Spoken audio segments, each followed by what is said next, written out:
Now it's Our Miss Brooks, starring Eve Arden.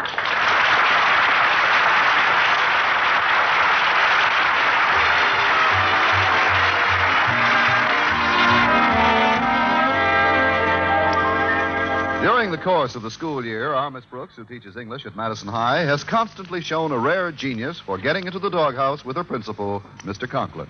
I've gotten into it with him so often, he's even thinking of building me one of my own. But about a month ago, I was given an unexpected opportunity to redeem myself for all my mishaps during the past year. Mr. Conklin asked his teachers and students to volunteer for certain school projects, and he permitted me to take over his favorite spring project, the school garden. I was rather surprised at first until Mr. Conklin explained that the garden is 200 yards behind our school, and he needs that much space between us for self-preservation. Last Thursday morning, I decided to get up early and have a look at my handiwork before class. But as I went into our dinette for a quick cup of coffee, my landlady had a little surprise for me. Connie, instead of bacon and eggs this morning, I fixed you something rare and exotic. How does it look, dear? Indigestible. Oh, I'm sorry, Mrs. Davis. That was unkind of me. You tell me what that stuff is, and I'll eat it. Oh, it's only some arrowroot, papaya, kukui, and poha. I still say you tell me what it is, and I'll eat it. Dear, these are Hawaiian fruits and vegetables. My neighbor, Mrs. Anderson, is vacationing in Honolulu, and she sent me a whole crate full of the stuff. Tell you the truth, I'm not really very hungry this morning anyway. Oh, dear, I had a feeling you wouldn't go for this Hawaiian mess. But, Connie, if you tried it, don't you think you might get used to it? Well, perhaps. Actually, you won't even need this stuff, Mrs. Davis. In another few days, I'm going to treat you to a batch of real fresh homegrown vegetables, right out of the school garden that Walter Denton and I planted. Oh, that's right. The inter-school gardening contest is in a few weeks, isn't it? But how do you know the vegetables will come up in time? Oh, they'll come up, even if Mr. Conklin has to plant me underneath to push them up.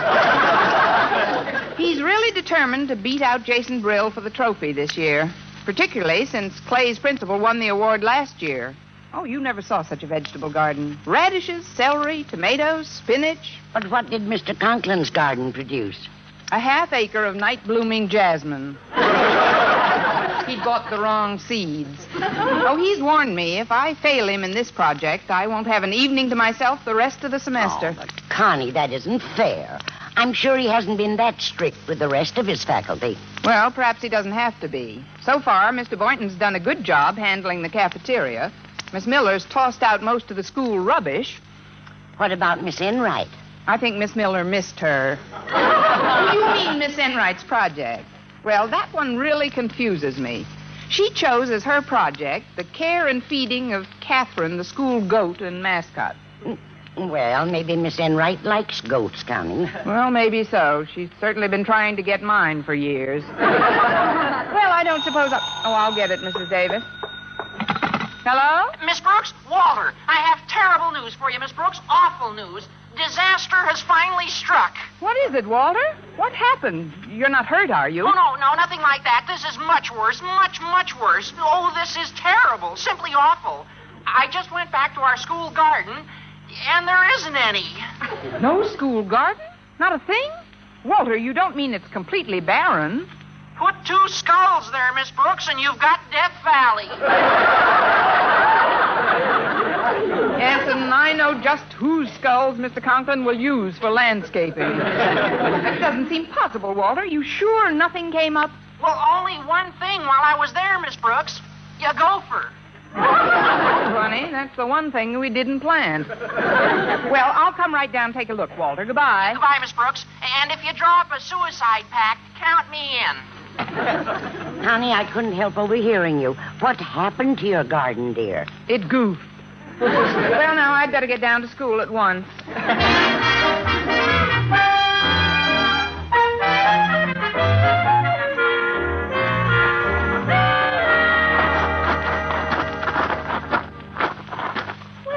Good morning to my old friend, the genial Miss Brooks. That's 3 misstatements in the same sentence. Good morning, Miss Enright. And you remember Catherine, our school mascot, Miss Brooks? I know Catherine remembers you. Don't you remember Miss Brooks, Catherine? You won't get any argument out of me this morning, Catherine. Oh, why so glum today, darling? Your mood hardly becomes that delightful, flowery spring hat you're carrying. You know, it seems I saw the exact duplicate on someone else recently. The exact duplicate? Oh, no, not the exact duplicate. The hat on the horse's head had holes for its ears. Now, darling, I don't want to detain you. I imagine the reason you're back here is to catch up with Mr. Conklin. Catherine and I passed him just a moment ago on his way out to your garden. Mr. Conklin? Mm-hmm. On his way out to the garden? Are you certain? Of course, darling. You remember Mr. Conklin, don't you, Catherine? My sentiments exactly. But if he hasn't seen the garden yet, maybe I can still head him off. Now, if you'll excuse me. Okay!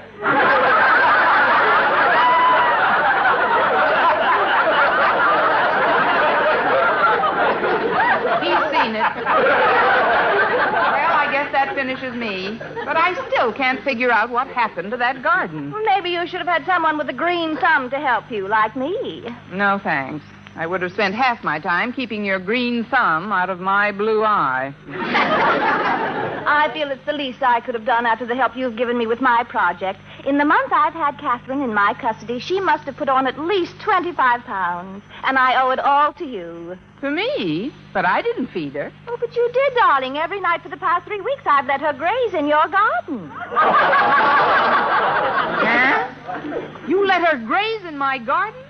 Then the vegetables did come up after all. You're only long enough to go down Catherine's throat. Oh, how that animal can eat.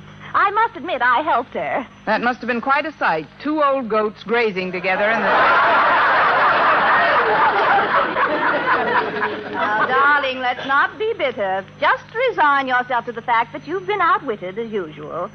With your current project a failure, you will be working evenings for Mr. Conklin, and dear Mr. Boynton will have more time for me. Oh, then that's the reason you volunteered to take care of our mascot. You planned this whole thing. Like a general plans a campaign. Well, if I had a medal, I'd know just where I'd like to pin it. But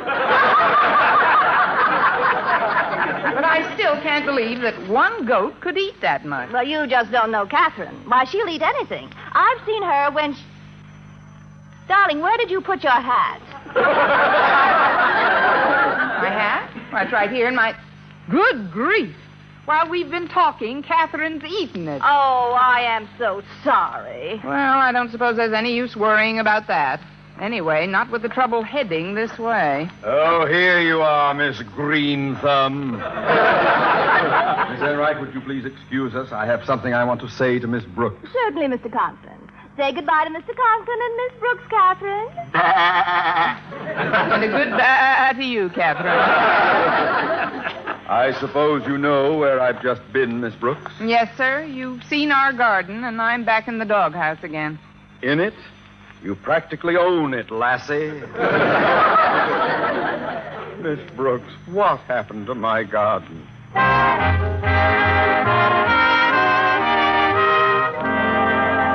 Well, since no amount of talking could convince Mr. Conklin that our school goat had eaten up my vegetable garden, my only hope was for the goat to break out in a rash of Brussels sprouts. But with the school garden contest a mere 2 weeks away, and my funeral scheduled for the day after if we didn't win, at noontime, I decided to seek the advice of my favorite fellow teacher. Since the school cafeteria was his current project, I knew I'd find Mr. Boynton in the kitchen. So I went down there just before lunch, opened the door. Oh, my goodness. I'm terribly sorry, Mr. Boynton. Mr. Boynton? Mr. Boynton, where are you? Down here, under the goat, Miss Brooks. Oh, I'm awfully sorry. Here, let me help you up. Well, luckily nothing happened to your new white suit. It's my old blue serge. I was milking Catherine. Catherine? Well, since Catherine, the goat, is the school mascot, I thought maybe I'd introduce goat's milk on the menu and let the students try it. What do you think of the idea? After one taste, the new school mascot will be Elsie the cow. It's a shame the milk spilled all over you, though. Oh, there's no great harm done. My suit was old anyway, and I can wipe the milk off with this towel. Luckily, nothing happened to my new Panama hat. You like it, Miss Brooks? Walter Denton said he thought it was real nervous. I'm in trouble again. Trouble? What kind of trouble, Miss Brooks? Well, that goat ate up Mr. Conklin's garden. Ate up the garden? Well, Miss Brooks, no goat could eat that much. Mr. Boynton, that goat didn't put on 25 pounds in the last month due to an underactive thyroid. You see, Miss Enright purposely turned her loose to graze in order to... I can't believe it, Miss Brooks. Miss Enright may have her little faults, but she certainly isn't a vandal. No, I'm sure that you're... I am, dear Mr. Boynton, to pick up... Oh, my goodness, Mr. Boynton, you're covered with milk. What happened? Your goat ate so much, it exploded all over him.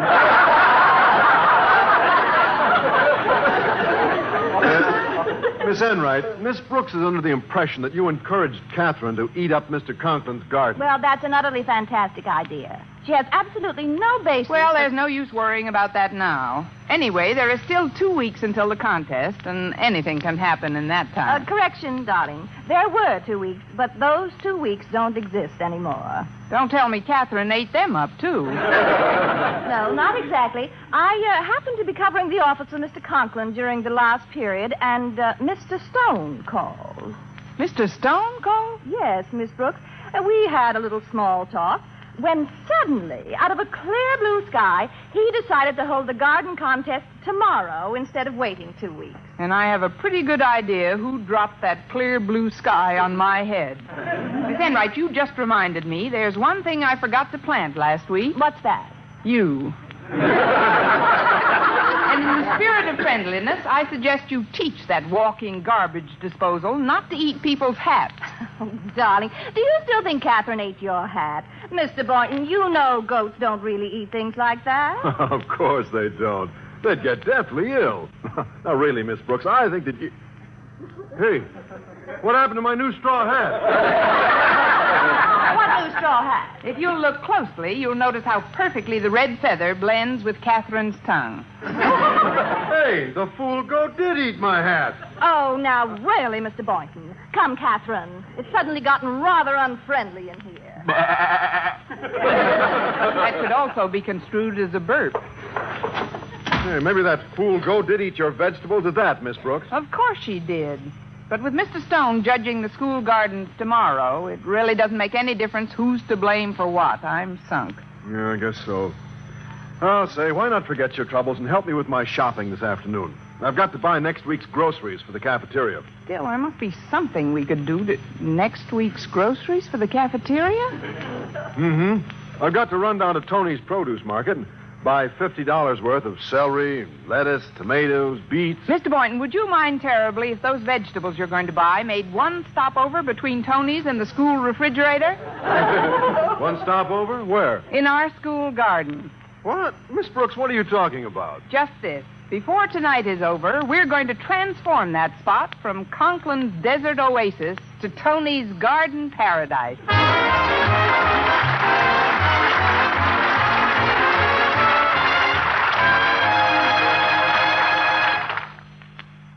Oh, isn't it dark and peaceful back here, Mr. Boynton? Just you and I and $50 worth of Tony's vegetables. Yes, it sure is dark tonight. Hey, it's lucky we have this flashlight. Have you ever thought what we would have done if that little bulb had gone out? Constantly. It would have been difficult to plant all those vegetables. Yes, it would. Frankly, Miss Brooks, I didn't like this whole idea. And if Miss Enright hadn't played that trick on you, I never would have been a party to it. I realize that, Mr. Boynton, but there was nothing else we could do under the circumstances. Anyway, since most of the vegetables are planted now, let's not think about them anymore. Let's think about us. Us? Yes, my hands have been in the ground so much the last hour, they're cold, Mr. Boynton. Oh, mine are too, Miss Brooks. Well, let's warm them up, shall we? What would you suggest? Suggest? How about trotting a couple of laps around the athletic field? Mr. Boynton, I said my hands are cold, not my feet. Oh. Well, suppose I just reach across and... Holy cow, your fingers are freezing, Miss Brooks. You're holding a bunch of carrots. Mr. Boynton, isn't that another flashlight over there? Where? Oh, why, you're right, Miss Brooks. Somebody's coming. Oh, we can't be found here. Not with a hot vegetable garden. Let's get behind that big oak tree until they pass by. Now, you get behind the oak. I'll get behind the small elm right near it. Now, if we both get behind that oak, we'd have to huddle too close together so as not to be seen. We're going to miss that elm, aren't we? I'm certain the oak will hide the two of us easily. Well, all right, Miss Brooks, but please come along. I only hope whoever that is. Sure, you must be mistaken, Harriet. I saw no flashlight in the vicinity of my bald vegetable garden. Oh, I guess it was a firefly then. Can you tell a flashlight from a firefly from a distance, Daddy? Well, of course. If you can hear it breathing, it's a firefly. There are no fireflies around this time of year, child, and do stop dropping those cucumbers all over the place. But, Daddy, do you think it's honest, buying all these vegetables and laying them out in your garden just to win a prize? Well, it's not dishonest. We're merely giving these poor, friendless little vegetables a home for a day or so. But, Daddy, is it honest? Harriet, thank goodness you've been brought up to be a good, honest child, and your daddy dearly loves you.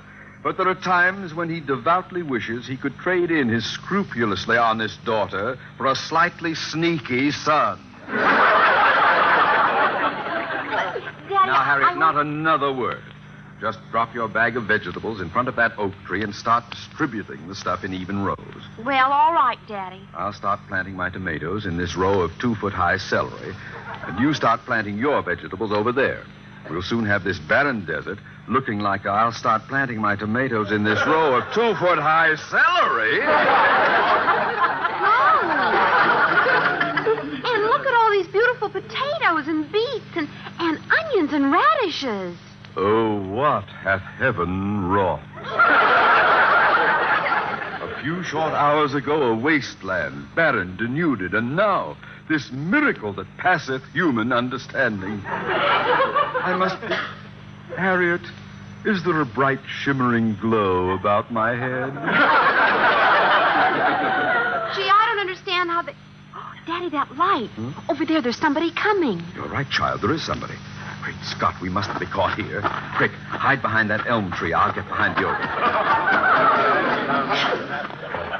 I don't think anyone could see me behind here. Phew. Certainly wouldn't want any of my teachers to know what I was up to tonight. There isn't one of them I could trust to keep my secret. Not even Mr. Boynton? No, not even Mr. Boynton. True, he's a just and honest man with a highly developed moral sense, but you can never be certain. But how about Miss Brooks, sir? She can keep a secret. Old blabberlip? Why, if she kept a secret bottled up in herself for more than 2 minutes, she'd blow a silly cork. I don't know about that, Mr. Conklin. Oh, take my word for it, Miss Brooks. If she ever saw me here in this garden at this hour and knew the scheme I had, take my word for it, Miss Brooks! Yeah! I've been talking to myself. No, sir. And that thing you have your arm around is not a branch, but Mr. Boynton.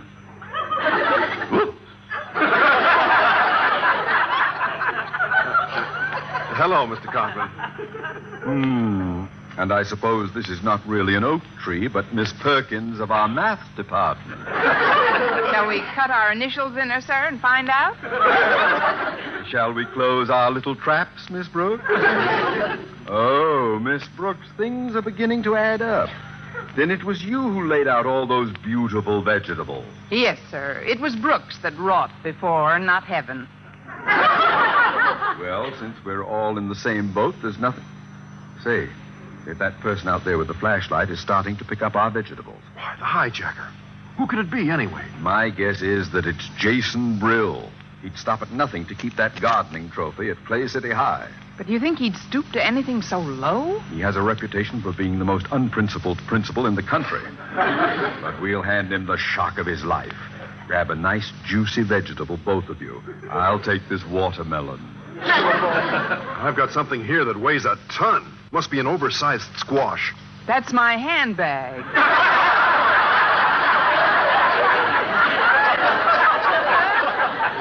All right. Attention. get ready to jump him. When I give the signal, we charge. Ready now? 1, 2... Geronimo! Nice work. That's right, Boynton. Hold him by the hair while I shine this light in his face. Oh, God, it's Mr. Stone! Conklin, stop sitting on my chest this instant. Oh, yes, sir. Of course. Yes. Oh, Miss Brooks, get up. You're sitting on the head of the board. Sir, where I'm sitting is a mighty peculiar place for a head. Oh, the head of the board. Let me help you up, sir. I'm terribly sorry, Mr. Stone. We thought, Boynton, you may stop pulling Mr. Stone's hair now. I was just combing out the watermelon seed. Oh, no, leave them there, Boynton. I love the taste of watermelon as it dribbles down from my forehead, and I catch the drops on my tongue. Conklin, what was the meaning of that dastardly attack by the three of you on my person? Oh, well, I'm terribly sorry, sir. Terribly sorry. Believe me, sir, we thought you were a vandal. We've had vandals around here lately. That's why we were all here tonight, to stand guard. But why are you here, sir? I happened to drop by your home to make sure you'd been informed about my moving up the date for the garden contest, and your wife said I might find you in your office. On the way over, I thought I'd like to take a peek at your garden. Well, how do you like it, sir? Well, it's exquisite. It's simply exquisite. Oh, thank you.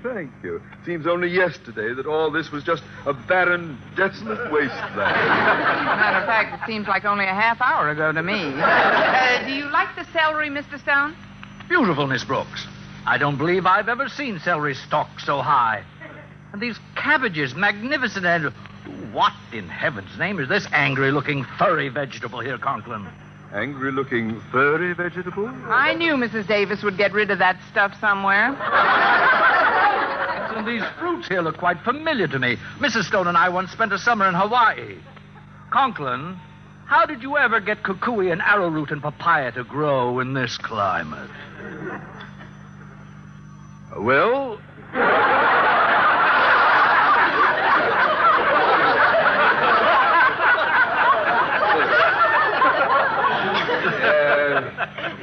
There's really quite a fascinating story attached to that. Tell him the fascinating story, Miss Brooks. Yes, sir. It's a fascinating story.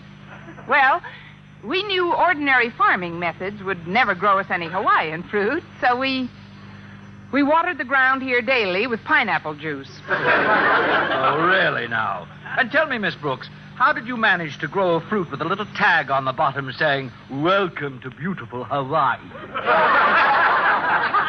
Well, frankly, sir, those tags, "Welcome to Hawaii," were just sent to the three of us today. And just why were they sent to the three of you, Miss Brooks? Because right now, it looks like we'll be teaching there next semester.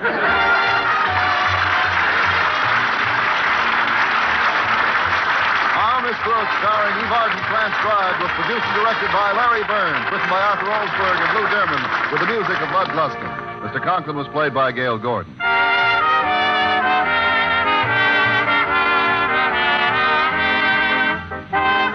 Our Miss Brooks, starring Eve Arden, is a presentation of the United States Armed Forces Radio and Television Service.